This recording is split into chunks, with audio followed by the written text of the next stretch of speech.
I was scrolling through Instagram and I found this. An Acclamator alternative build for the Imperial Star Destroyer. And immediately remembered watching the old Clone Wars cartoon as a kid. Enthralled by these giant ships, it just took me back, and I needed to have one. Unfortunately, that requires me sacrificing my Star Destroyer.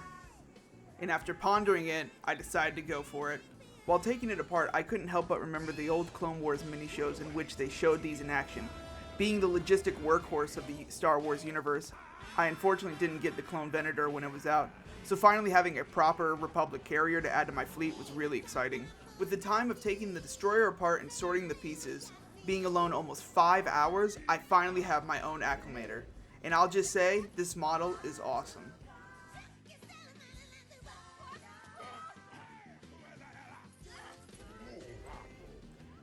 On the interior, you can see that there's an actual bridge, complete with a holodeck as well as control panels. Taking apart the Acclamator is actually fairly simple. You start off by removing the flaps on the back, and then lifting up the main hull area. There's also this little flap, but this is kind of fragile. And as you can see, there is also an interior cockpit area,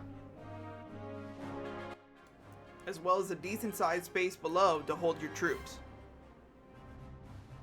And of course, to be accurate, this ship needs loading ramps, both on each side. Putting it back together is simply easy, folding everything back, and the whole part just sort of sits on top, a lot like the UCS AT-AT, so don't go throwing it around in a circle. The only problem is I had a small issue of a missing piece, but I feel like this set is supposed to be built right out of the box instead of dismantling it. Overall, this is probably one of my favorite alternative builds I've ever done, and especially a ship that I hold dear. Of course, the link to the build is in the description. Please show the artist some love, and thank you guys for watching, and I'll see you guys next time.